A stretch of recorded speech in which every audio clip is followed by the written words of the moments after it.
Hello, everybody. Welcome to AmateurCast, the show where we pretend to know what we're talking about. My name is Sebastian Limon, and I am a free ranch expert, and I am with Kolby Leapies. Did you say free ranch? No, What did you just say? don't worry about it. What was the word, though? No. Okay. Wait, ranch dressing expert. I had one chance to hear. We're off to a wonderful start. Did I say free ranch? Is it free rant? Sorry, I meant ranch dressing expert. There This is Okay, indeed a fact. Good. You're living the dream. Kolby, say hi. Who? Me? Kolby, yes. Hi. Hello. Hi. This is off to such a good start. I know. Yes. Remarkable. Who are you? There's a third voice. What's happening? Me? Yes, you. Just gonna skip over Kolby.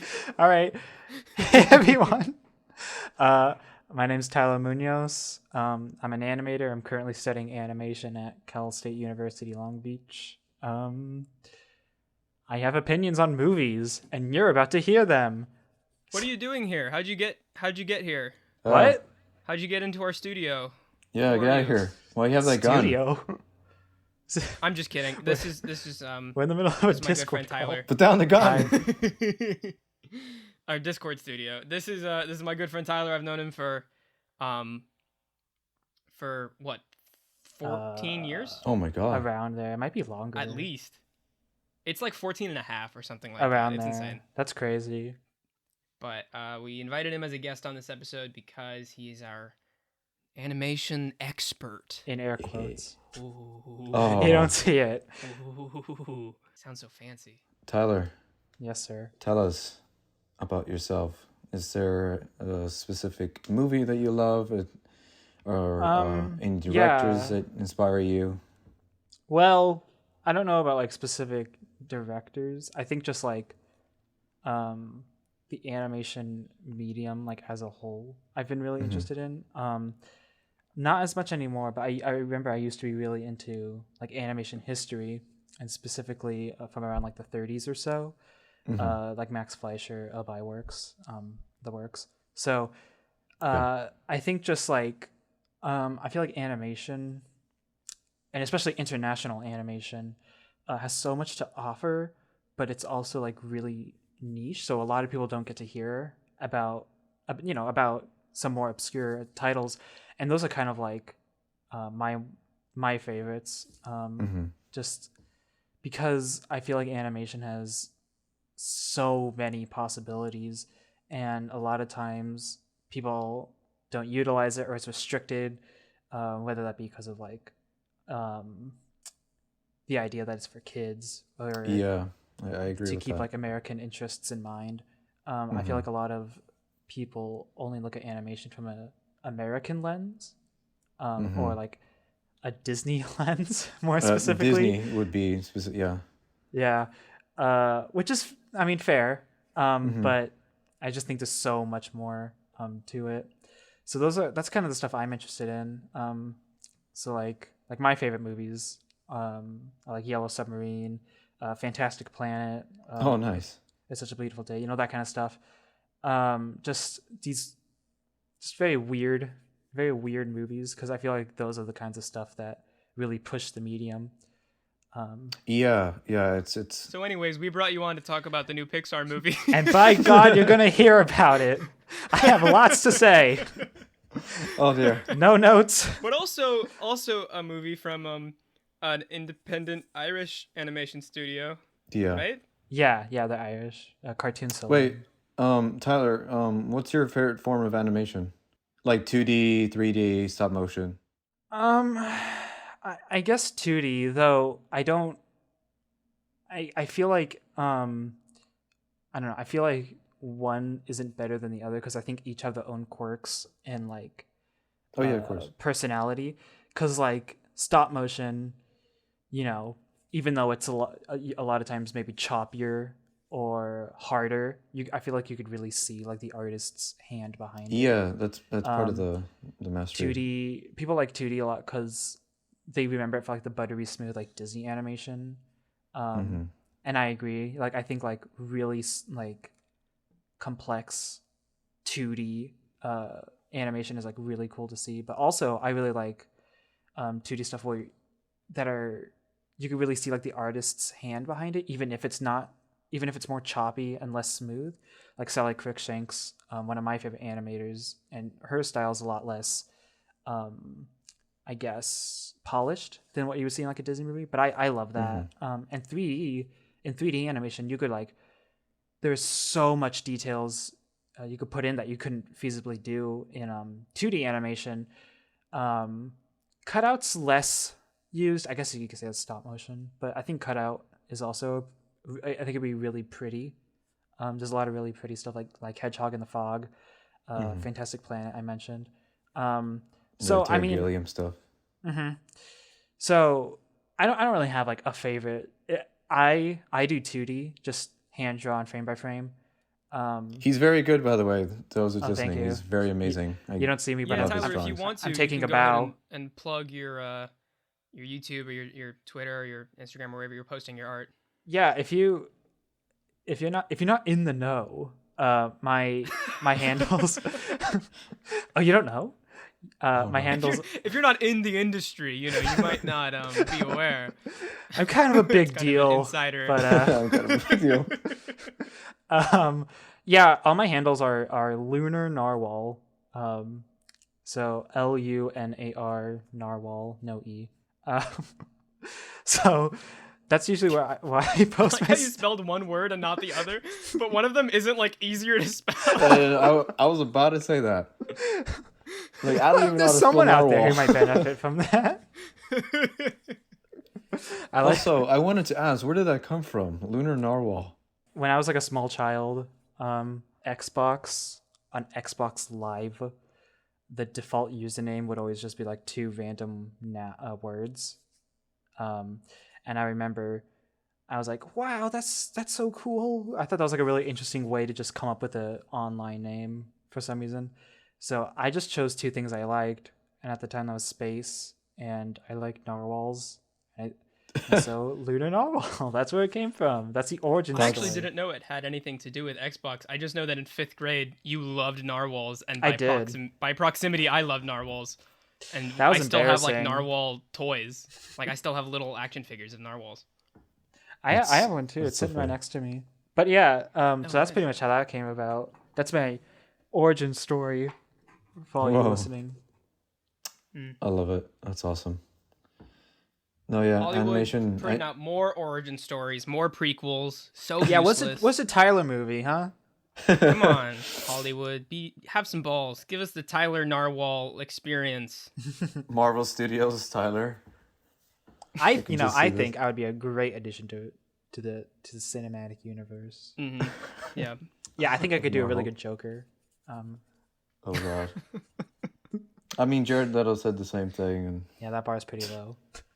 Okay, hold on. We're gonna talk about this more later. Jared Leto got nominated for a Golden Globe. I This saw morning? that. He did? He got it for Best Supporting Actor for The Little Things, which is such a random movie. A movie And that nobody watched. He got nominated over like every Trial of the Chicago 7 cast member, other than Sacha Baron Cohen and Kingsley Ben-Adir, and like all these people. How did that happen? I don't know. Okay. That's it. Sorry. Every couple episodes, this show briefly turns into the Jared Leto hate zone. 'Cause I can't Just stand for a that little guy. bit. He's so full of himself. It's just Maybe he sent a dead rat to the Hollywood Foreign Press, and they Ah, were scared enough Jesus. that they were pressuring dead him, rats, nominating him. dead and used condoms, and Yeah. just his pubes and oh god. And they were like, "No, that's Lord. method acting. Give this boy a No, that's trophy." acting. It's gotta go to him. Give it to Leto. He knows what he's doing. No, so dumb. Anyway, speaking of acting, we saw a film that featured acting. Oh dear. You want to try Kolby. that again? You ever heard of that? A film that featured acting? Wait, Kolby, hold on. Man, we're That getting can't to be some right. real underground stuff today. You, Kolby, help me. Yes, as we mentioned, we are discussing 2 animated films that have come out in 2020 that are basically the 2-horse race frontrunners for best animated feature. Nothing's gonna win except for one of these. Well, I think Scoob has a chance. Which one? Scoob! Exclamation. Oh yeah, for sure. No. Simon Cowell definitely has a chance in best supporting, Mm-hmm. but I don't know about the movie overall. No, I is the think you're thing. wrong. I don't know what you're talking about. Oh, okay. You want to bet some money on it right here, right now? I think it's going more for Mark Wahlberg instead of Simon Cowell. Is he in that? Yeah, isn't he? I didn't even watch this movie, It's and a I really know that bad he's in movie. Who Scoob. does Mark Wahlberg play? I love that on Letterboxd he gave it 5 stars. Is Mark he Wahlberg in there? in this? He is in this. He plays my Blue gosh. Falcon. He does. Oh, that That's guy. right. Oh my god, I need to like. He's part of the Hanna-Barbera cinematic universe that they're setting up. They're not Oh, going to set Jesus. that. They're not going to make. No, a I mean it's second going to one. be like the dark universe where they make one movie and they go, nah, never mind. Did anyone watch? We're getting off track. I'm sorry. Continue. We're talking about Soul and Wolfwalkers. Yes. Soul, of course, if you've been living under a rock, being the new Pixar movie. It's available on Disney Plus. It stars Jamie Foxx and Tina Fey. And Wolfwalkers being the newest film from the Irish animation studio Cartoon Saloon, the same guys that brought us Secret of the Kells, Song of the Sea, The Breadwinner, and I think another one. No, that's it, right? I think I think that's it. Wait. Okay. Yeah. It stars Sean Bean and some little girls that you've never heard of. Little girl. That's awful. Oh dear. This is true. Good for them. They're in a movie. It's available on Apple TV Plus, that stupid streaming service. Yep. Unfortunately. So yeah, we're gonna be talking about those today. We can launch right into that. Let's start with Wolfwalkers because we're gonna be talking about this one rather spoiler free. When we get to Soul, we will be getting into some spoilers, but if you haven't seen it yet, there will be a link there will be a timestamp in the description that you can go to avoid those. So let's start with Wolfwalkers. Mm-hmm. Tyler, basic thoughts. It was cute. Yeah, I think Wolfwalkers was pretty good. I think it's from what I've seen, I haven't seen every movie, but I think it's probably Cartoon Saloon's strongest feature so far. It's just a very like solid movie throughout. And I feel like it didn't do anything like super crazy new. I feel like it hit a lot of the same like beats as a lot of other animated family features, but that's not bad. And I think for what it is, it did it very, very well. I think like compared to say like Song of the Sea, I think it's just a lot more just solid. And I think the way it brought like folklore into its story was very well done. I thought the character designs were mostly pretty good. Some background characters like kind of stuck out as like weird because it didn't feel like they fit in with the main cast. But overall, I thought the general look and feel of the movie was very, very cool and unique. The way they played with like perspective was very fun. Yeah. What was it? I think the colors are very pretty. The designs are really good. I like the main cast. Yeah, and then the thing everyone's pointing to is the animation, which is just it's absolutely gorgeous. Cartoon Saloon does insanely polished 2D animation, but what's interesting about this one is that it's somewhat less polished because they go for a more I guess old school kind of way of doing it because they don't clean up the lines. The lines are very pencil-y and shaky almost. And I really like that because like aesthetically, I think it's just a really, really cool way of doing things. It reminds me of like I think like 60s Disney animation, like Jungle Book, 101 Dalmatians. Nice. But also, I thought they used it really well because they like played with the line weight a lot. I noticed during like more intense scenes, the lines would thicken and they would boil more, meaning like the lines would shake, the outlines would shake. Whereas it would be more polished during like more calm scenes. And I love that when the art styles just played with in ways like that. It's using the medium to tell the story. 100%. So I thought it was a very solid movie, albeit, nothing groundbreaking or revolutionary, but for what it was, just very solid, very cute. Sebastian, what about you? Basic thoughts and impressions. I loved it. I thought it was awesome. I'm with Tyler in that animation is extremely underrated. I think it's amazing. It takes so much work to get even the bad ones. Like, it takes so much work to get that image on the screen, whether it's 3D, 2D, or my personal favorite, stop motion. It's just really, you can feel the artistry, like Tyler was saying. And this one especially, with the way that certain scenes were actually drawn and animated. Like you were mentioning the perspective shots. Oh my God. And just the point of view shots of the wolves. Oh, I totally forgot about those. Yeah, those were insane. It was great. It was just a different way of looking at an animated movie. And I don't think every animated movie needs to be intended for kids. And I think a lot of them, at least a lot of the international ones, are not necessarily aimed for kids. Not that any animated movie aimed for kids is bad. A lot of the ones that we know are aimed for kids. But I agree, like, there's nothing like super groundbreaking about the story. It's a well-structured basic story, but I think what really elevates it from being just another basic movie is the animation at play, for sure. And I think even the fact that, for me at least, the stakes were definitely high. Like, I cared for the characters. It's been a long time in at least an animated movie for kids that I've cared for characters. Like, I remember the main girl's name. It was Robin. Like, I loved the dynamic between her and her dad. It was so, I don't know, it was great. And I love the designs of the wolves. I love, and I think even early on, there's not like blood, but there's enough intensity that really...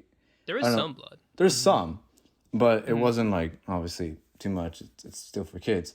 But there was enough, at least, violence and intensity just from the beginning, without spoiling anything, that really kind of it made me realize that there's stakes in this story and that people can die. And I don't feel that with Disney movies anymore.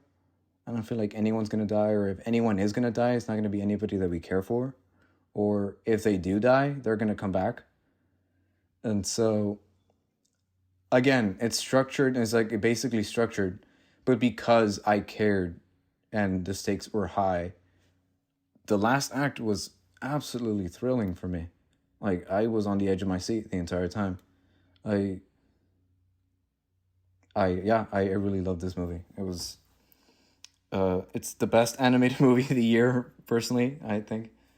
I'm with you on that. It's gorgeously animated. I love the very good voice acting. I was surprised by the voice acting. Very good, especially from the girls. Like, it wasn't... Obviously, child acting can be hard, and especially when it's just giving your voice, and they did a great job. And yeah, I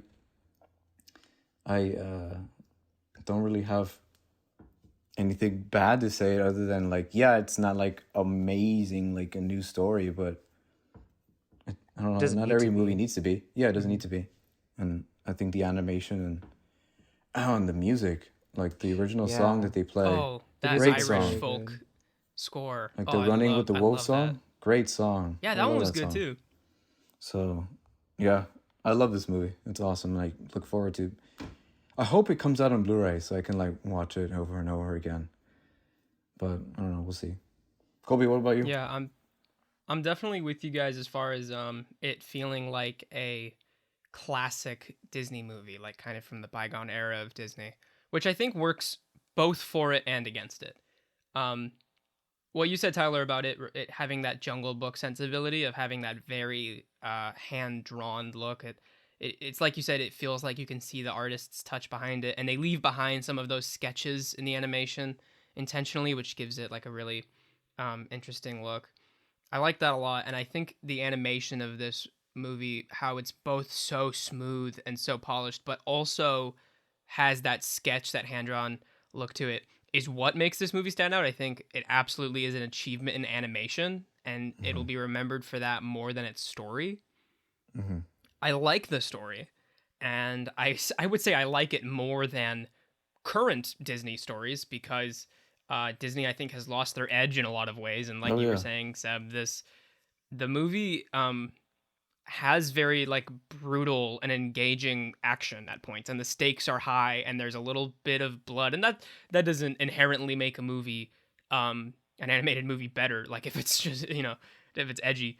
But Blood. it's like when we had our last Pixar episode, we talked about The Incredibles and how it feels more immersive because of the fact that they don't shy away from things like showing a gun on screen. Mm-hmm. We said the same thing with like Ratatouille with the crazy shotgun scene. Like Mm-hmm.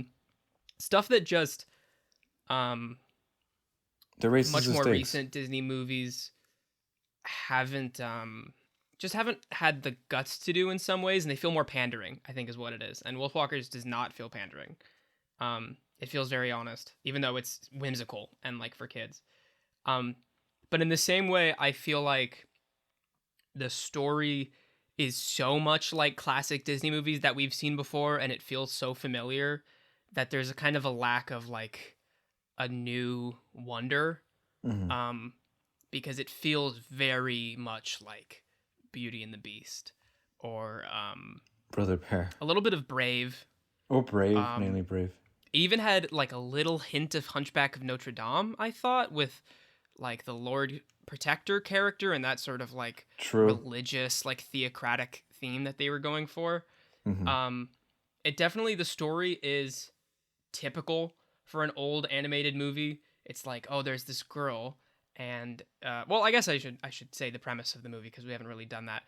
It's about a girl named Robin who lives in this village in Ireland. She's her and her dad have come from Britain because her dad is a wolf hunter, and this village has a big wolf problem. It's right next to the woods where the wolves live. So, the governor of this village, or the priest who resides over it, it's kind of unclear how the government is structured. The Lord. But this religious, yeah, this religious leader has hired Robin's father to hunt the wolves, and she feels um like stuck and unsatisfied because she has to stay home all day while he's out having these cool wolf hunting adventures.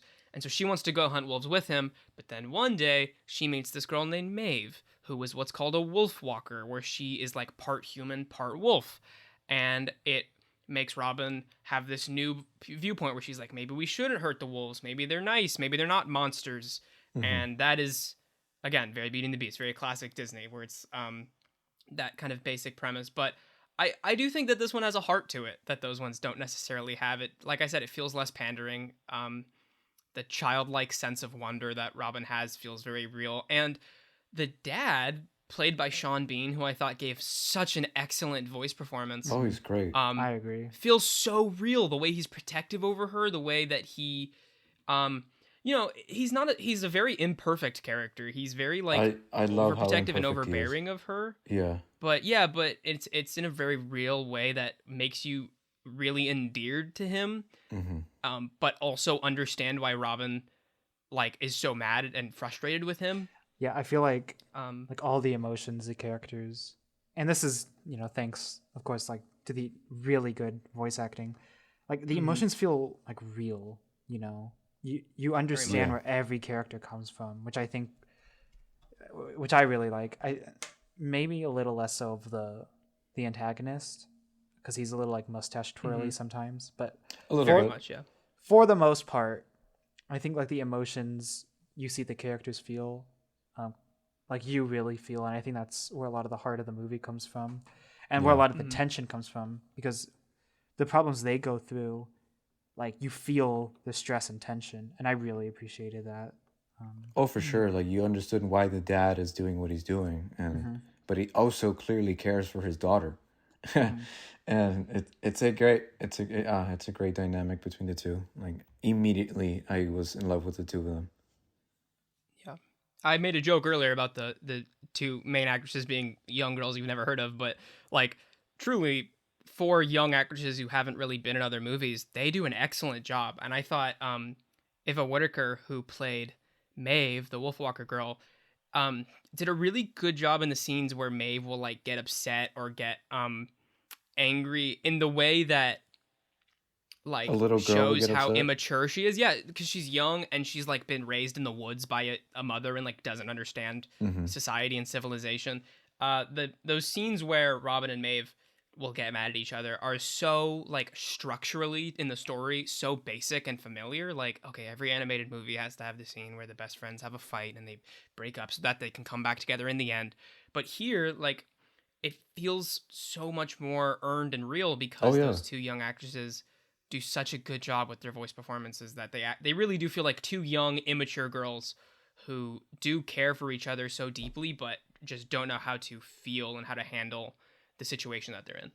Yeah, I agree with because there's always gonna, ev we're gonna get to Pixar soon. We're gonna get to Soul, but there's a clear structure with how their movies go, and Soul is no different.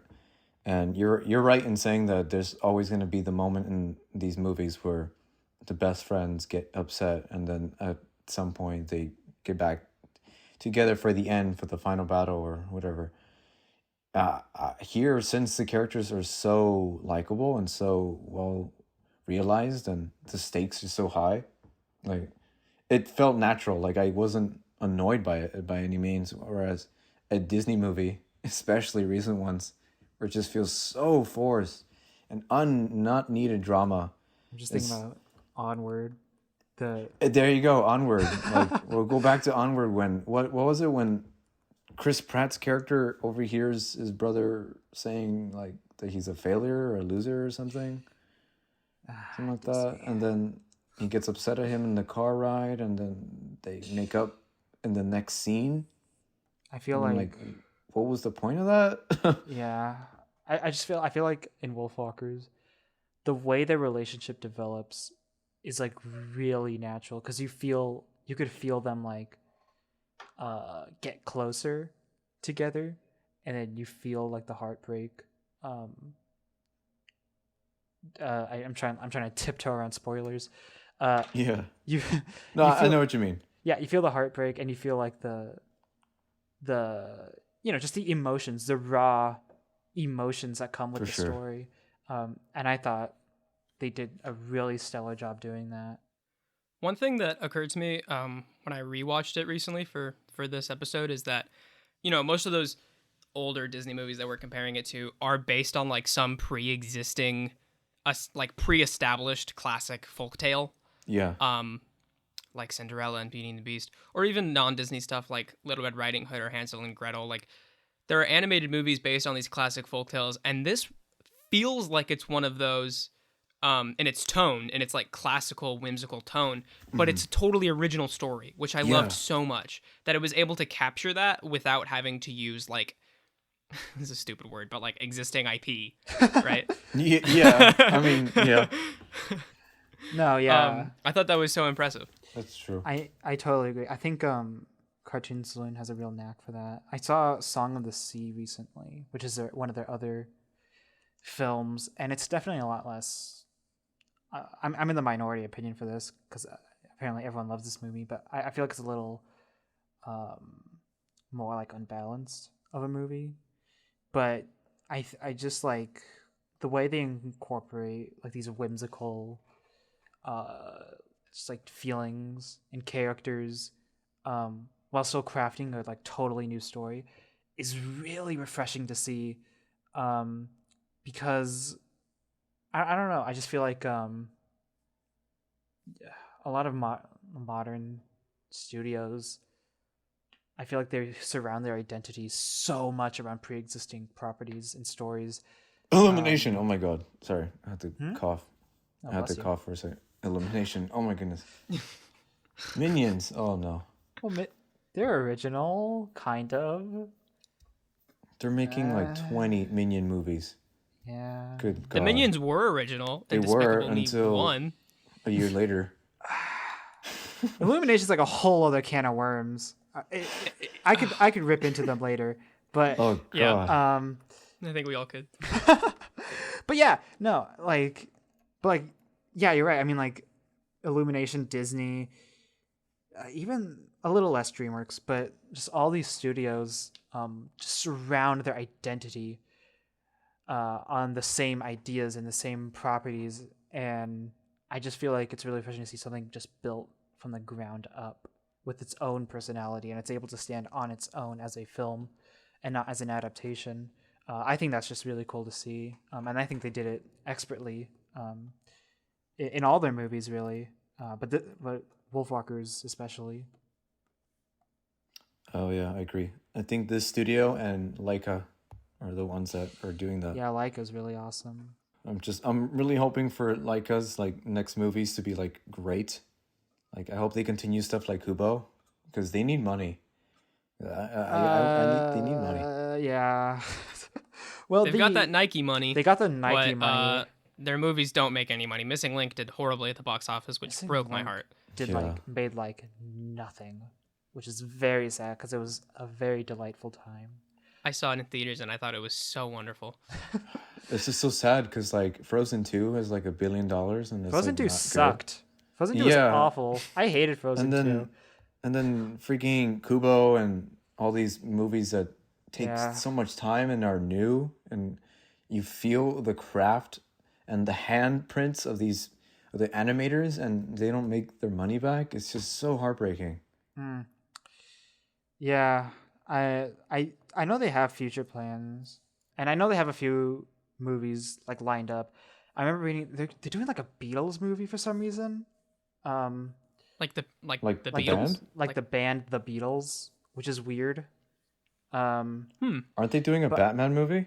That's what I was referring to. I heard What? I heard they were gonna do DC movies for HBO That's Max. crazy. Leica. Yeah, granted, Stop motion DC movies. That is wild. that would be very cool, but take that with a grain of salt because that was a leak in air quotes. So Yeah, Okay. yeah. how true that is yet to be seen. And as far as the Beatles thing goes, I have not heard from that in like a year. So that might have they're either like just not saying anything about it, or that's just like in development hell or canceled or something, because I haven't heard about it forever. Who knows? But yeah, I mean, they're still around. They're still kicking. Nike money, you know. If you're listening to this, if you've not seen a Leica film, please support them. They make great stuff. Yeah, Kubo, Except Missing Box Link. Trolls- except Paradise. Box Trolls. Box Trolls. Yeah, isn't Box great. Trolls is fine. It's whatever. You can skip that one. That one's Coraline's fine. great. Coraline's awesome. Missing Link, Kubo. Kubo's the Paranorman best one. is so good. Paranormal. And even awesome. Corpse Bride, which is Disney, but they animated it. That's right. But anyways, since we want to talk about other animation studios so bad, let's rate Wolfwalkers real quick, and then we can move on to Soul. Right. Yeah, I'd give it probably an 8 out of 10. Just very solid. Nice. A very solid, enjoyable romp. I like it. I'd give it a 9 out of 10. I loved it. It's awesome. Wow. Probably my second favorite film of the year. Next Wow. to Mank, I think. I loved it. It was great. Yeah, I'm giving it an 8. It's I'm with Tyler. It's very solid, very fun, very enjoyable. I don't think it's in my top 10 of the year, but it is definitely my favorite animated movie of the year. Mm-hmm. I hope it gets best animated feature over Soul, but it won't. It won't. We know this. I really thought that Missing Link had a chance Oh yeah, because they won the over Golden what was it, Globe, Toy right? Story 4. Yeah, I was like, it's gonna happen, and it did not. But Disney. Oh, Disney. But yeah, Wolfwalkers. Even when I watched it the second time, even though I was less engaged with the story because I'd already seen it and I knew what was gonna happen, I still would say I appreciated it more, which is strange and a good thing because I just yeah, I got more into the story, and Nice. Wolfwalkers, solid flick, 8 out of 10, good stuff. Watch it on Apple TV Plus. If I wish it was on God, Netflix. It I probably wish would it have was on gotten more. anything else. just word get of the mouth free if it trial. was If you on don't have Netflix. Apple TV Plus, nobody wants to pay for that. Just get the free trial and watch this. And That's then what I cancel it. did. This is like this and Boys State are like the only good stuff on there. On the Rocks is solid. I like that one, but most people don't. I don't know, man. I don't know. can't add It's to not- that, dude. I don't watch Apple TV. I don't think anyone does. No one does. I only have it because I get it free through like Verizon or something. And that's I the would only never reason pay for anyone that. has it. And you know what? I think Yeah. honestly, I wonder if Wolfwalkers was on anything else, if it would have a better chance. But since it's on Apple Yeah. TV, I think so. It could. If it was on Netflix, it could be like a Klaus. Or like, I mean, that Oh, also Klaus. didn't win, but you know, it had more momentum going for did it. Klaus I think. get nominated? Yeah. Right? I don't Mhm. remember. Yeah. Still Wolfwalkers need has to been see winning a Klaus. ton of It has been winning a like ton of awards. smaller awards, Critics' Choice Awards, and stuff like that. Right. Fingers But crossed. I mean, we know Fingers what's going to crossed. happen at the Oscars. Come Fingers crossed. I fingers hope this crossed. ages poorly. on. I hope to God this ages poorly. That would make me so happy if we were wrong on this. Speaking of But speaking Pixar, of Pixar domination of the animation industry, we watched Soul. we did. We're building this up like if we hated this movie. I didn't hate it. Yeah. We don't hate okay, this so- movie.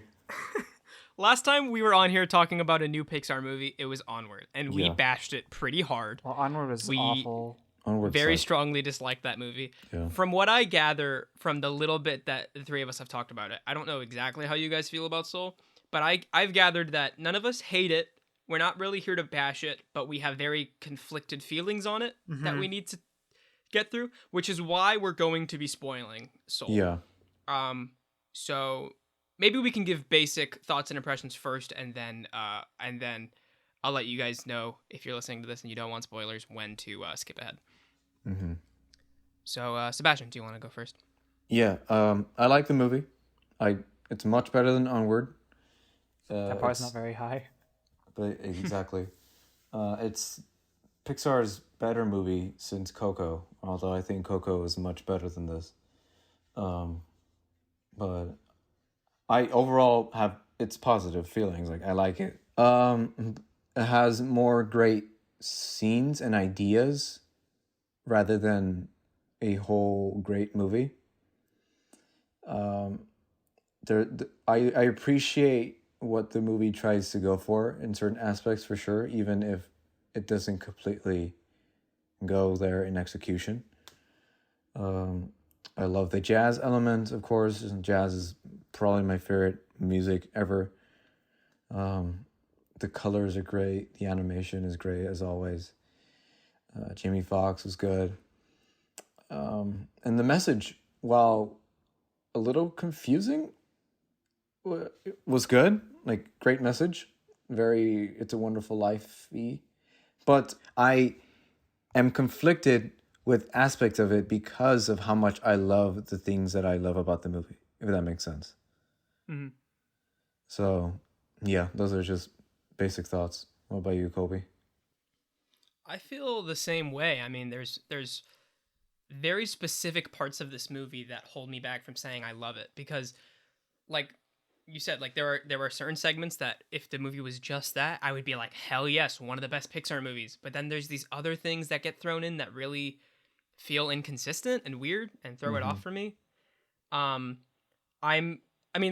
Luckily I'm conflicted on whether I like it or really like it, not like I'm not conflicted on whether it sucks or it's great.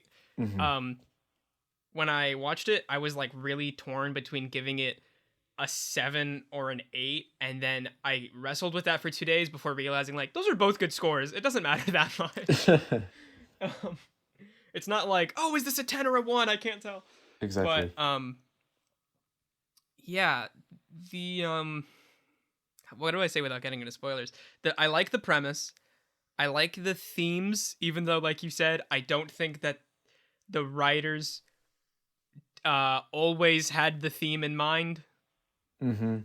Like, there were some points that kind of accidentally negate the theme, which we'll get into. Yes. The pacing of it is very weird. I don't like the structure. Yeah. I'm also just going to say that I've never been a fan of Tina Fey. She seems like a nice person, but I have never found anything she's done funny. I couldn't get into 30 Rock or Kimmy Schmidt. Like, she's just not my sensibility of humor, I guess. So all of her scenes were really dull for me. Yeah, I even would though I agree thought with the that. writing of her character was good. Tyler. Oh, Soul. Okay, I need to like tiptoe. I need to tiptoe around spoilers because I have such conflicting opinions. Okay. I need to clarify that I did like this movie. I think it's a solid movie. However, I think a lot of it is held back because it's a Pixar movie, and because it's a kids movie. And I think I think like if I had to like summarize how I feel about it, I respect it a lot because you could tell they're trying to get out of their comfort zone and they're trying to tell a much more existential message, but because it's wrapped in the because it's presented as a children's movie, it has to check off a lot of like checkboxes that Definitely. get in the way of what it's trying to do and what it's attempting to do, and because of that, Yeah, it's and trying a lot of times really hard to be Don Hertzfeldt, and it's just, but it's still, you need to have these checkpoints That's a because good you're comparison. Disney. Yeah, and a lot of times because of that, it directly conflicts with the message it's trying to tell, and that's the biggest problem I have with it. Tina Fey's annoying. Yeah, I mean, come on. I cannot stand her. And it's so weird that Amy Poehler was so wonderful in Inside Out, and they're like buddy and they do all their stuff together. Yes. But Tina Fey just cannot do the same kind of Amy Poehler voice performance. I don't know.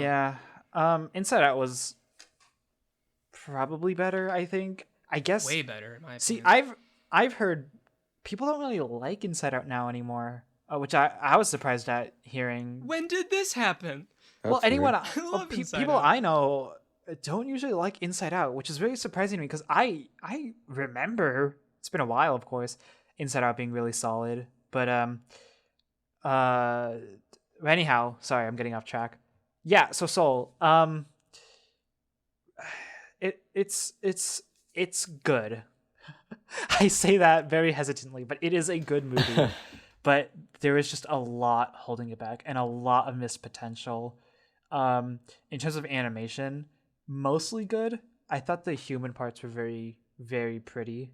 At first, I remember being really turned off because Pixar's been doing like this thing, and the worst offender was like Good Dinosaur, but where they like make things really realistic, but still give it cartoony proportions, and it usually Which looks is really weird. ugly.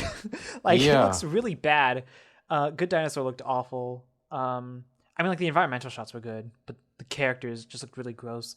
It reminds me of I like hated- Smurfs. You know, we could just see Oh, their every God. pore.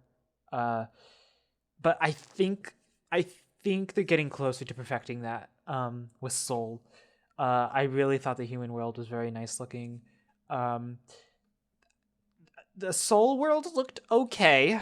I thought a lot of times it just looked really, really barren. I felt. It just felt a lot less. I think they were going for a minimalist approach, but sometimes it wasn't minimalist in a creative way, if that makes sense. Yeah. And instead it looked kind of barren and basic. Like, Uh-huh. especially the Soul characters' bodies, like the little blue body with the hat. Oh, I was so like, I cute. mean, what is that design? I don't like those guys. Fine. Yeah. Oh, damn. I really liked the designs personally of the what do you call them, the Jerrys. Yeah. I like Oh, the Jerry and Jerrys. Terry? I thought that was very cool, like that geometric, like weird body shape. That was rad. Oh, They yeah, should have gone all that in. was awesome.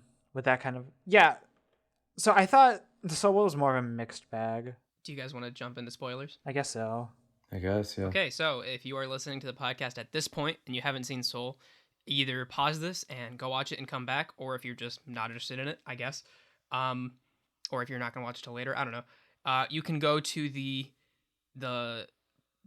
bio for this video on YouTube or for the description on Spotify or Apple. However you're listening to this, there will be a timestamp that you can jump to in order to avoid our Soul spoilers.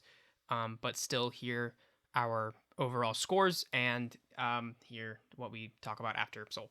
So yeah, Correct. spoiler talk. Maybe let's start with positive stuff for the sake of positivity, and then we can get into our really negative stuff.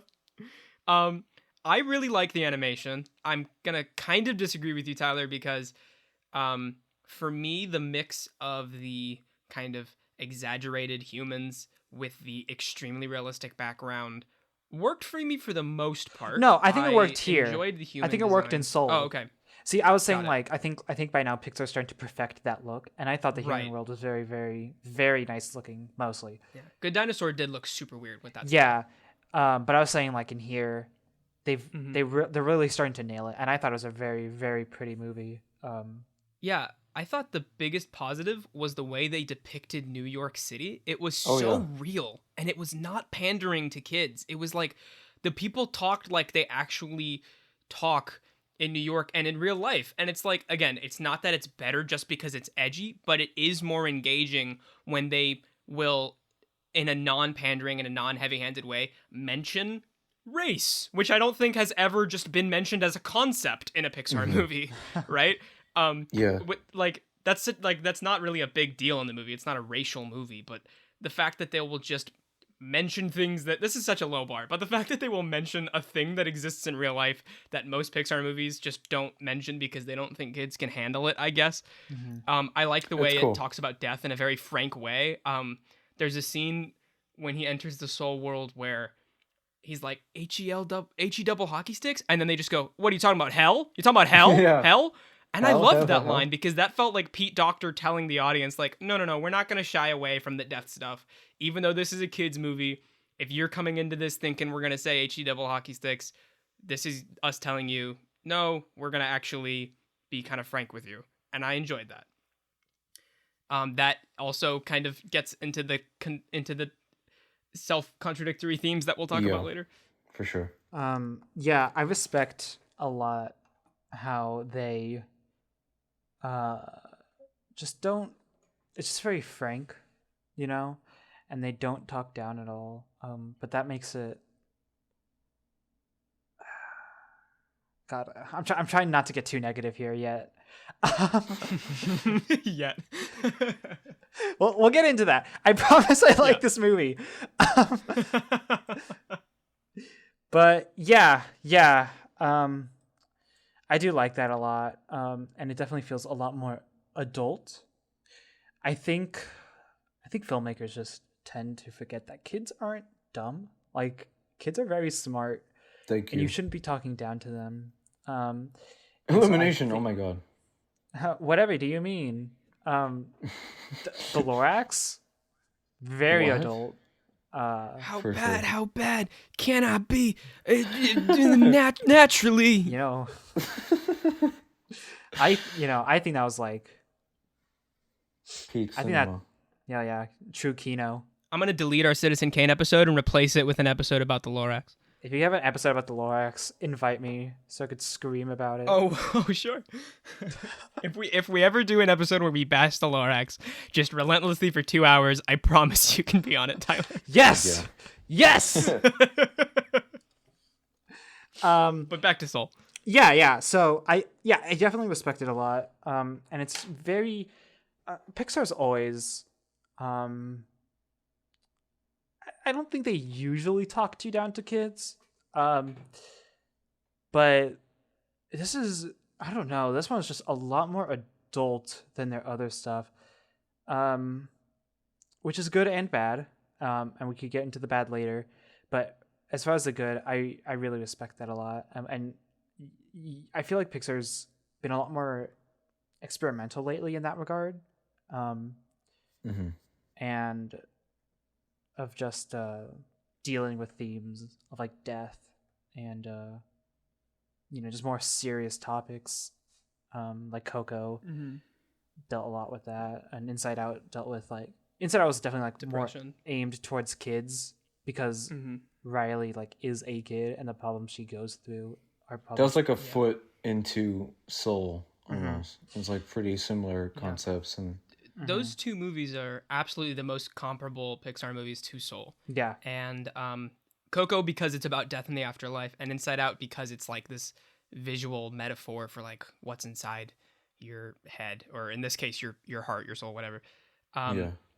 I think as far as like Pete Docter being the writer and director of both of those, so the idea of Soul, the concept, is a natural next step from Inside Out. It's more ambitious. It's like one step forward from the premise of Inside Out. And I think it has potential to be as good or better than Inside Out, but it's not, in my opinion. Yeah. Inside Out, to me, is a very nearly perfect movie. It is top tier Pixar.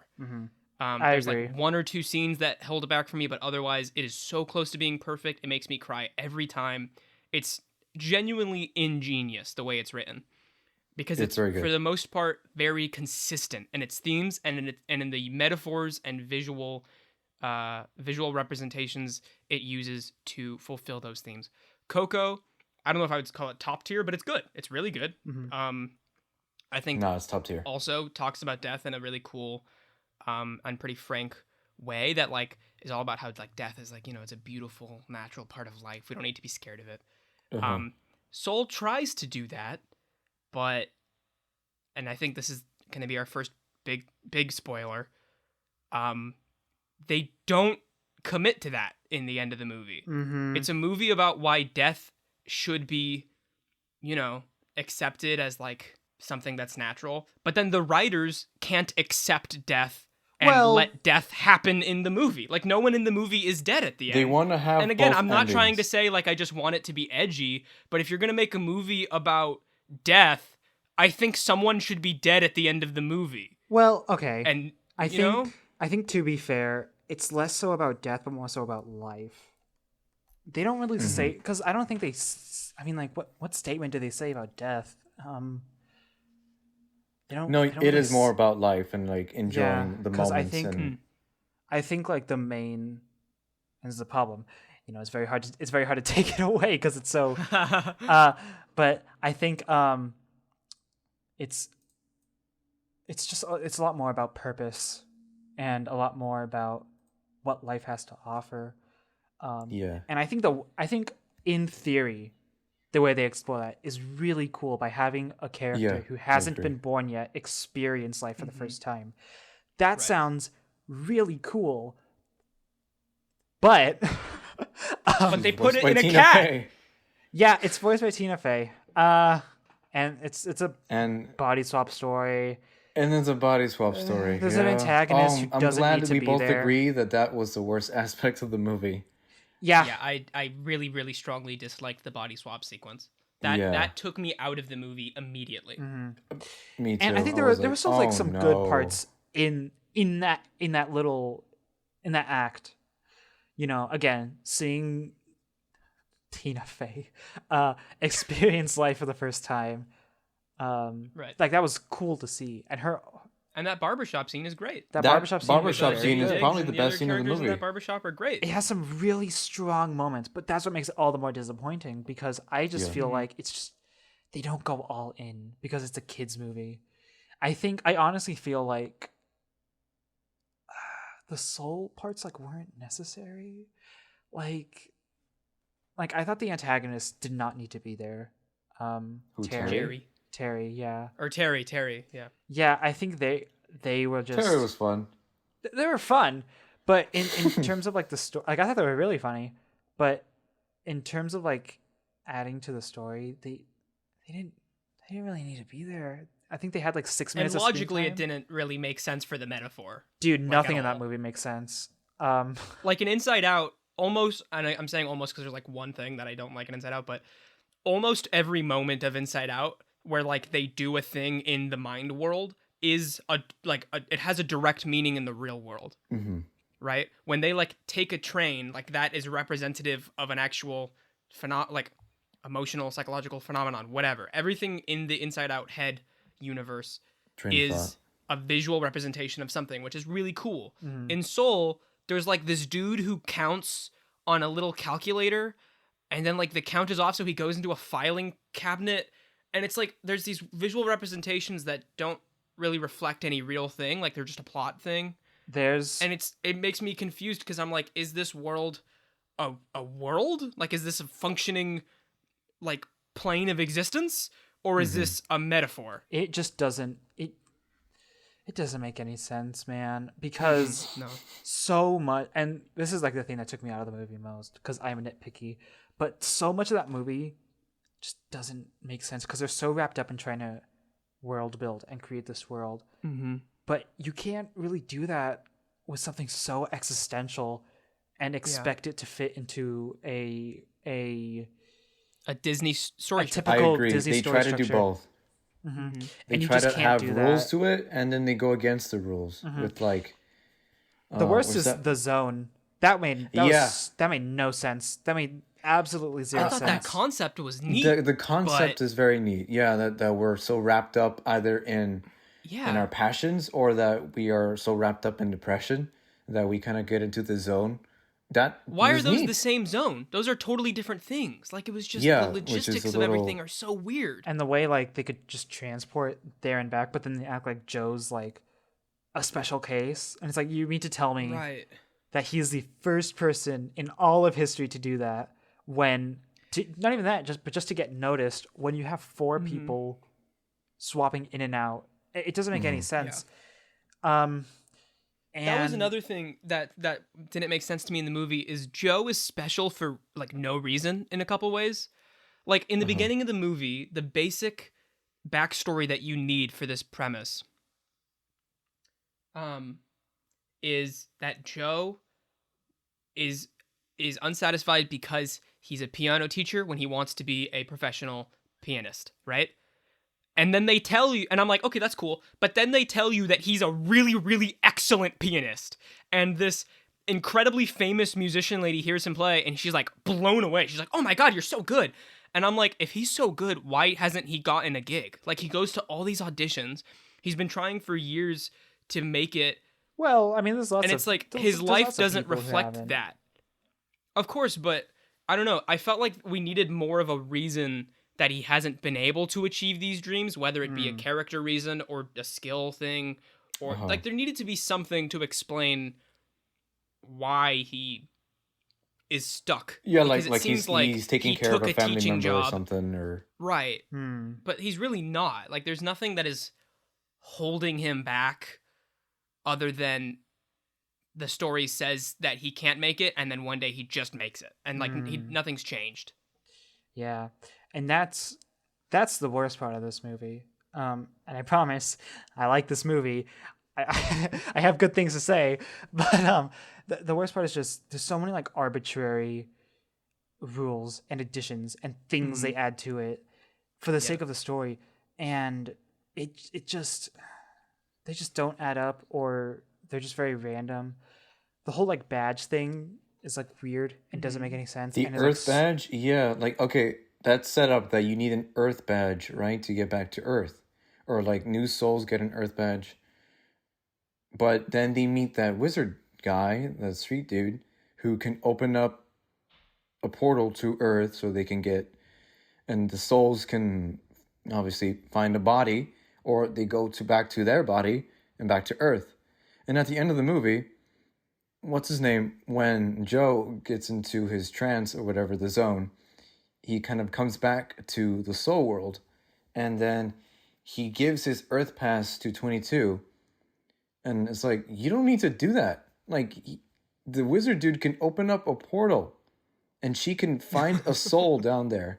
I mean, it's been set up that she's Yeah, the that logistics she doesn't make no care sense. about other people, and like she likes being annoying. She it won't like mind. She won't mind like stealing another body. You know what I mean? And so there was no need for Joe to kind of sacrifice himself. And it felt so forced. And especially when it's like it's not like he was at the hospital or like he was dying. He was in the zone playing the piano. So what, does he get a heart attack? Does he get a stroke or something? Is he going to stay there forever?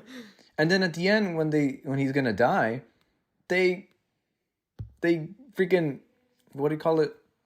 He doesn't die. They're like, you know what? Because you were so great, because we like you, we're going to give you another chance. This has never happened before. And it's just like, And the writers of the movie said that they were going to kill Joe, and then they thought, well, no, he should get another chance. And I get why. I understand why he lives at the end, because if he doesn't, then everything he's learned he can't now use. And also Yeah. just because it's a kid's movie, it's a Disney movie, they can't let the main character die at the end, even if the writer won't admit that. But to me, it could have been just as, if not more, like emotionally engaging and satisfying for him to have this moment of, oh, well, you know, I've learned this lesson and now I don't get to use it, but then he gets this contentness that, oh, but now because of the sacrifice I've made, now what's her name, 22 gets to live the life of this lesson. but he doesn't He need does to have sacrifice. that moment. That's before, why it Right. felt He does- like it didn't feel earned. Definitely. And I thematically like that sequence. I really like the thing that they say about you know, your life shouldn't just have one purpose. You should enjoy all aspects of life in a kind of a holistic approach. And I love that line that's you know, the small fish swims up to the big fish, Yeah, and he says, great. I'm looking for the ocean, and the big fish says, you're in it, and he says, no, this is water, what I want is the ocean. Like, that's a great line and a great yeah. theme. But yeah, I don't think the ending of the movie holds up to the theme. Again, great ideas and great concepts, and just the whole just does not come to through. You mentioned the movie's themes about purpose, and I think this is like an example of the movie's rules in the movie's world directly clash with the themes, because they make it a point that there's no such thing as purpose, and there's no like predetermined purpose, and your spark isn't your purpose. Great, cool, fine, but the world still predetermines your personality and how you are. And it's like, well, which is it? You know, I mean, you can't, it's like you make it a point that nothing's predetermined while also predetermining everything else. Like that's weird. That doesn't make any That's a really sense. good point. I guess that's a reflection of life. Life doesn't ultimately really make sense, maybe. But I don't know. They're not that smart. That's not what they intended. And again, for those listening, like- we have complaints because of the things that we love. There are so many great things in this to love. Right. Yeah. And Because it's there are frustrating. so aspects much of potential it that we love so much that we want to Yeah. like it, but it's hard to, because it contradicts itself.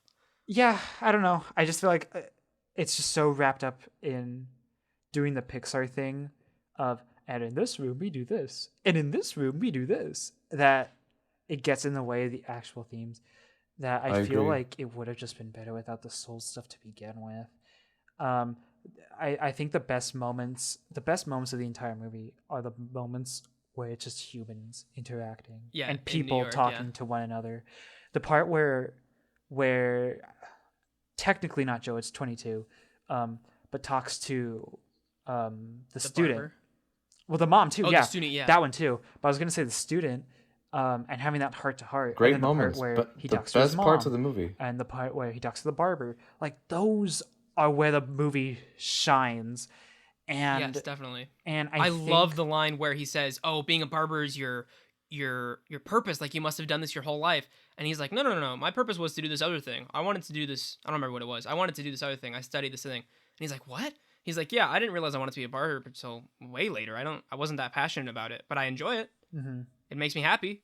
That's such a good line, and like It's the really way it great, yeah. challenges Joe's But defining like belief. how we is got there so was so greatly lazy. written. This is the cat Yeah, accidentally my cat's done. the cat. Yeah. What do you call it? Mr. Mittens. He Hate he's the trying to get cat! a haircut, Oh, and then God. boom, razor makes him bald. Oh no, I gotta go to the bar. It just feels so. It's very filler. It just It's feels very like filler and forced. it just feels like they had these not moments drama, in tension. their head, Yeah, and they couldn't figure out how to bridge them. You know, yeah, I think yeah. the biggest problem, just a really big problem, maybe not the biggest, but a really big problem I have, is those moments are so good where it's just people talking, but it's not Joe talking. It's Tina Fey talking for him. And that's really frustrating. I feel like the movie places so much emphasis on like jazz and New York culture, and when you just have I don't want to delve too deep into this, but when you have the ingredients for lack of a better term, a black story, and you have a white woman speak for you the entire way through. That's frustrating. I guess 22 as a character doesn't have a race, like they make a point to say that. Yeah. But it's still Tina Fey. That's and the like I'm thing. still going to hear and picture her as Tina Fey, Mm-hmm. who is the whitest woman. Yeah. And again, I don't think they thought that. I don't think they were rubbing their hands together and saying, No, that definitely we're No, going to make the intentional. white woman learn the lesson. But Yeah, And with that said, they brought in Kemp Powers, who hasn't worked with Disney or Pixar before. I think to give Joe like a real sense of authenticity, and I think what Kemp Powers, who is the writer of One Night in Miami, by the way, I think what he added to this screenplay is very palpable. Like you can really feel his influence, and I don't think Pete Docter could have written the New York scenes as authentically as they feel in this movie without Kemp Powers. But what you're saying about Tina Fey is absolutely right. Yeah. yeah. And that's not just... And we're bashing her. She did a fine job.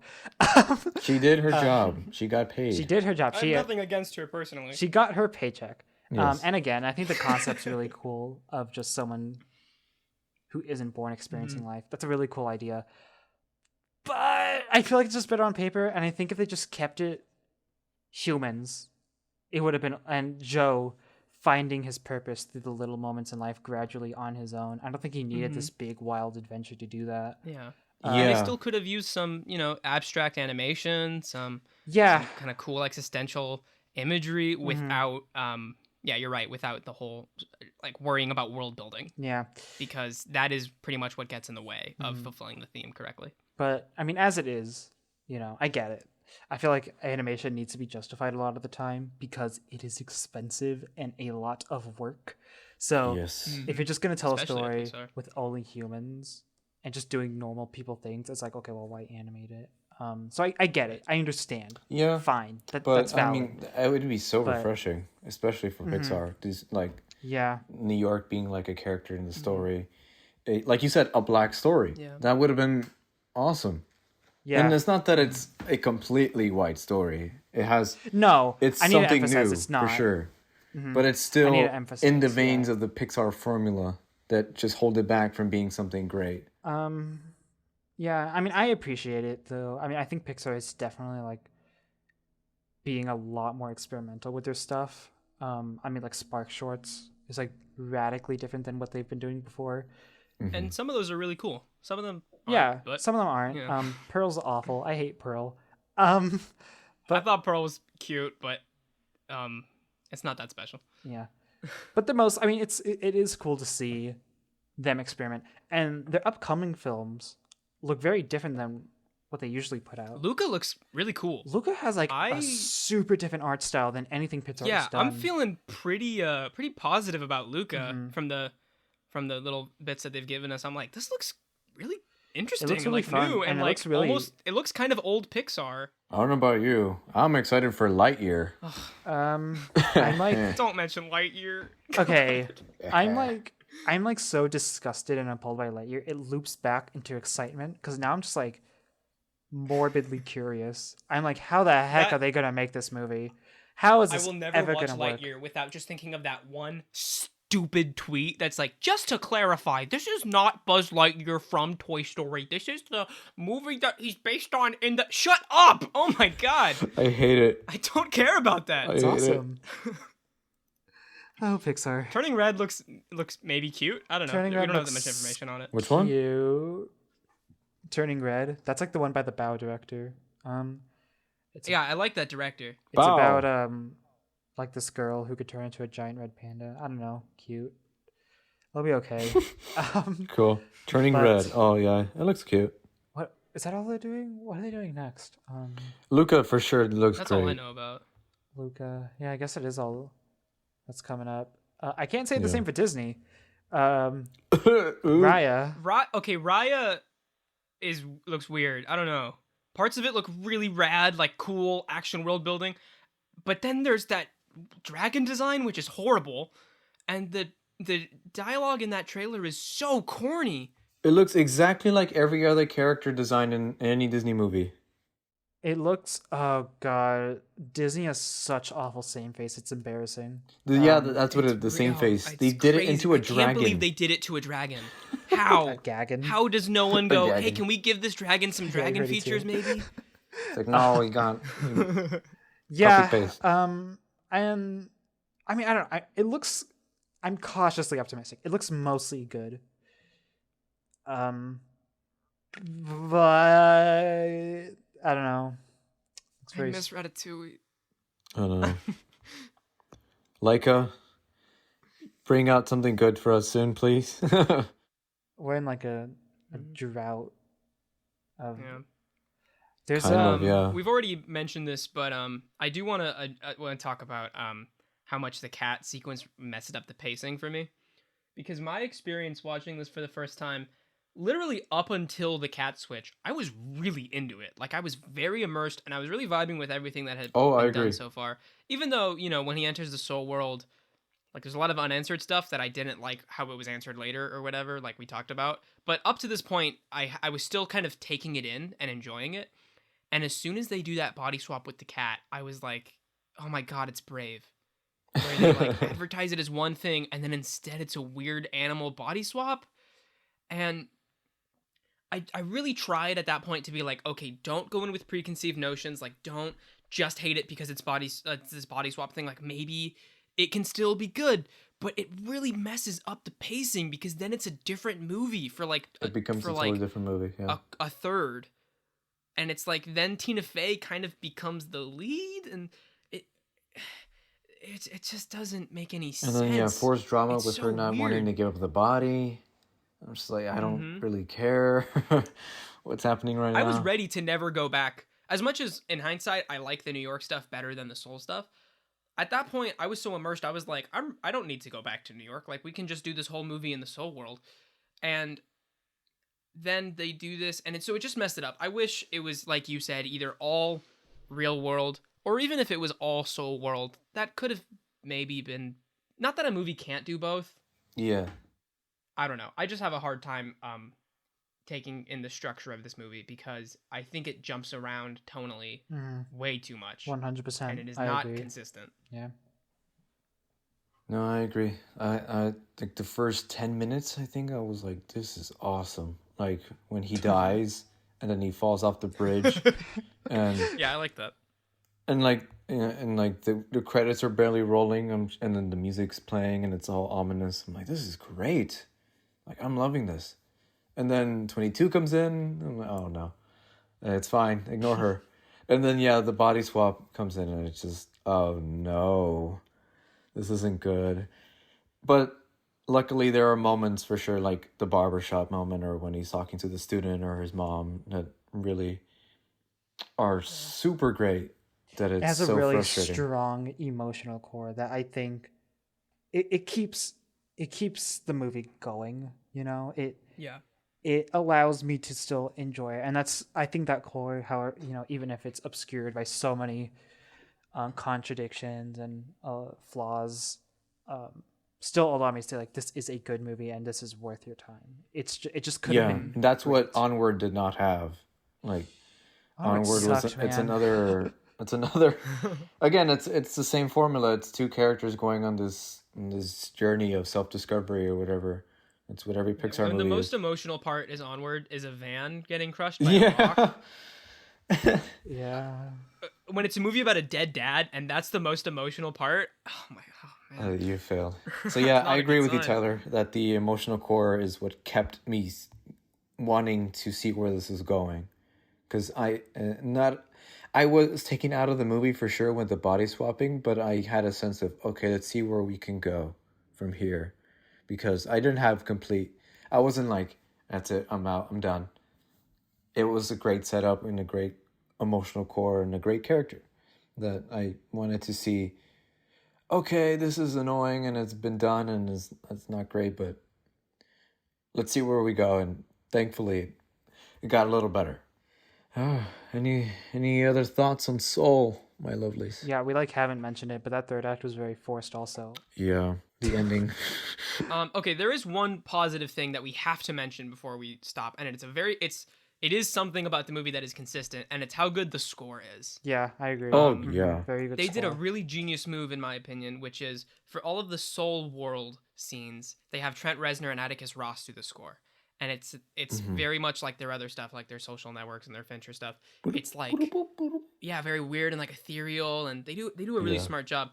And then in the New York scenes, we have John Baptiste, who is such an excellent jazz musician, doing these really great jazz instrumentals.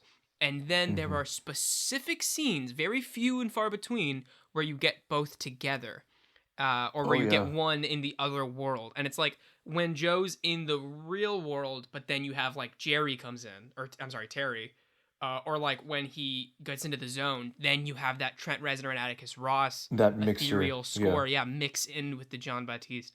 That is genius. And this score, I have no doubt in my mind, is going to win Best Original Score at the Oscars this year, and I think it deserves it.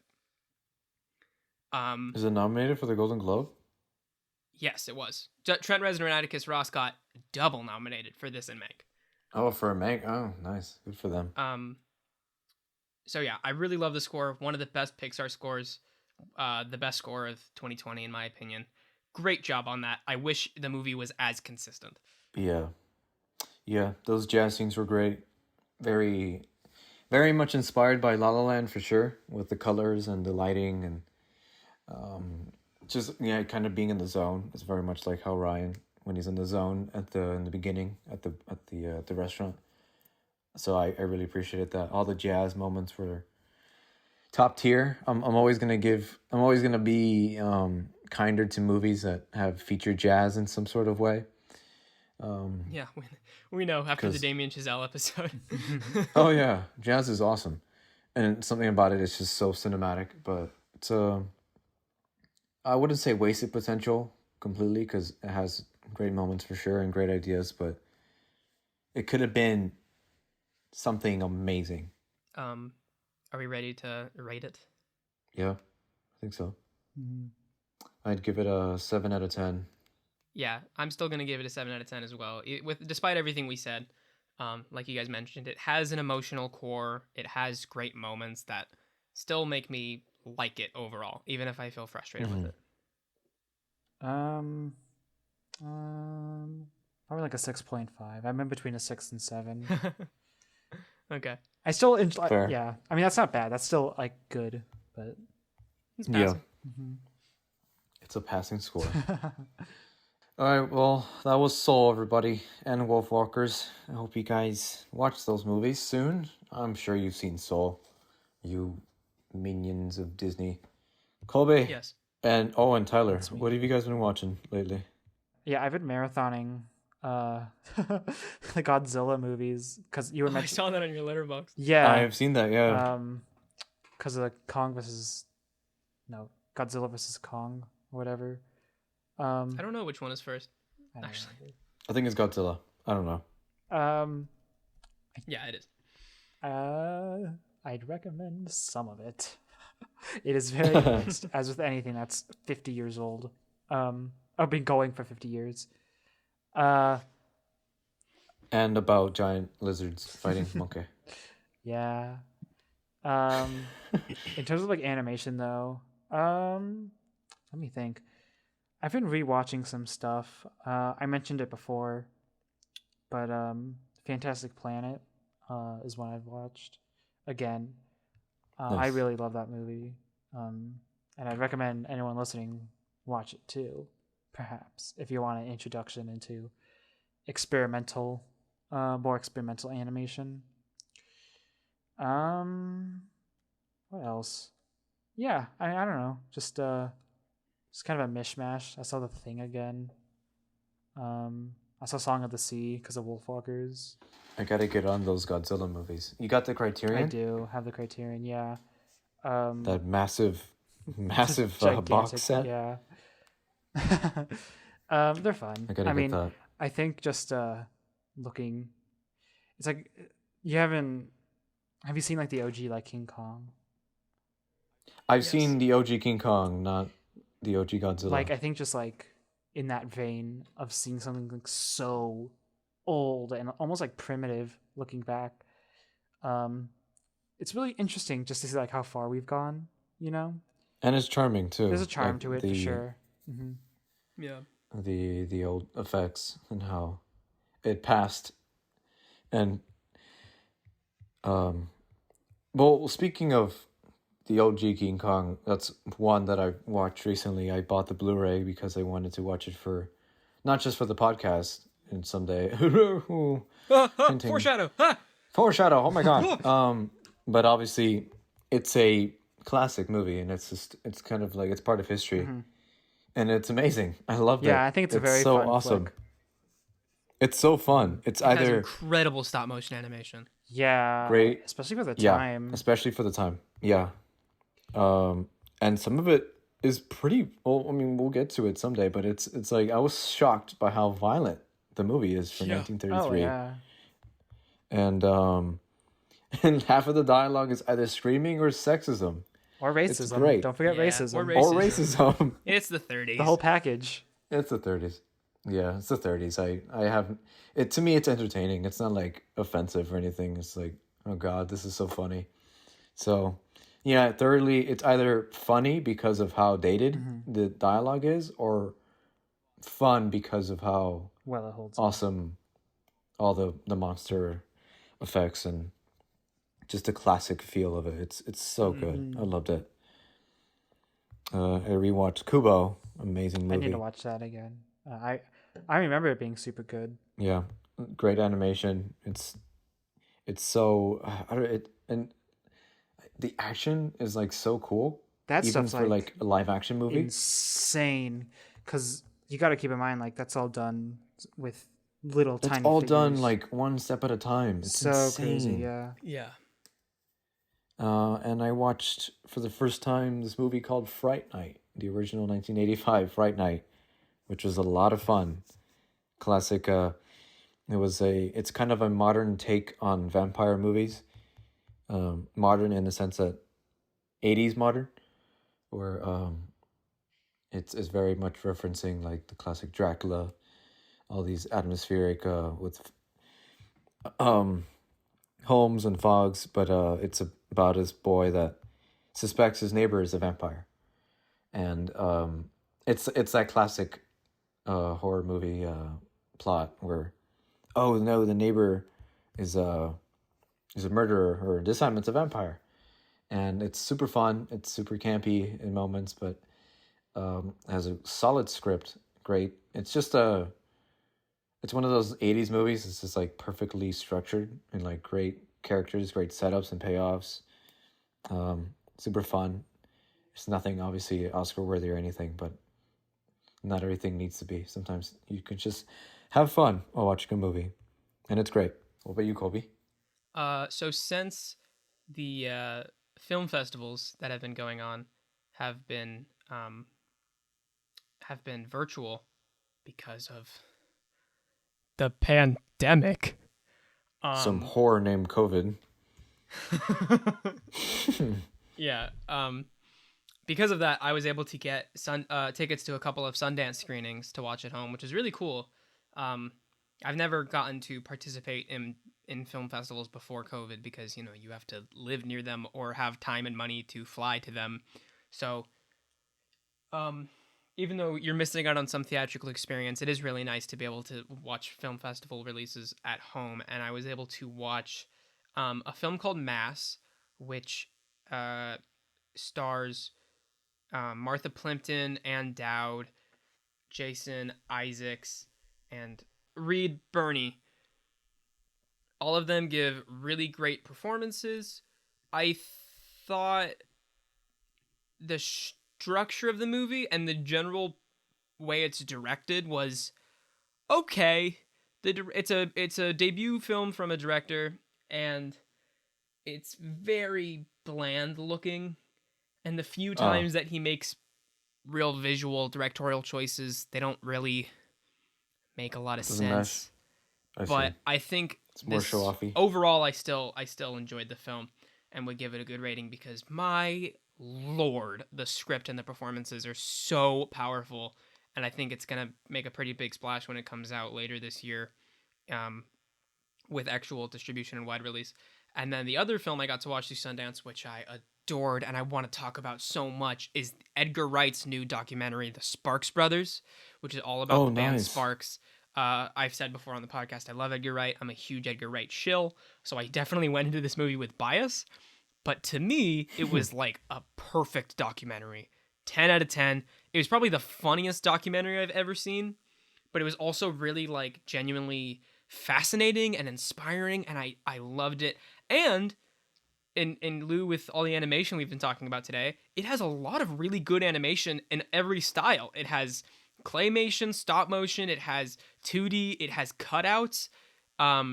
Really fantastic documentary with a perfect mix of Sparks's weird eccentric music and Edgar Wright's weird eccentric style. Just really meshed well together. Definitely check that out whenever it comes out in wide release later this year, because you won't be disappointed. And yeah, that's it for this episode. Episode, I think 12. Oh God, I hope that's not wrong. Oh God. Is it? Let's check. Yep, this is episode 12. Wow. Oh my goodness. So this morning, as the day we're recording this, it's probably been a week or so by the time you're listening, the Golden Globe nominations were announced for 2021, and the 5 Best Picture nominees included 2 movies we've already talked about, Trial of the Chicago 7 and Mank, as well as 3 that we haven't talked about yet, Nomadland, Promising Young Woman, and The Father. Unfortunately, The Father won't come out until like 2 days before the Golden Globes and for the public, and it's only going to come out in theaters, and there's not a lot of those right now, so it's going to be hard for us to see. Hopefully we'll get to talk about it in the future, but for next episode, episode 13, we are going to be talking about Nomadland and Promising Young Woman, which I'm very excited about. Please tune in if that sounds interesting to you.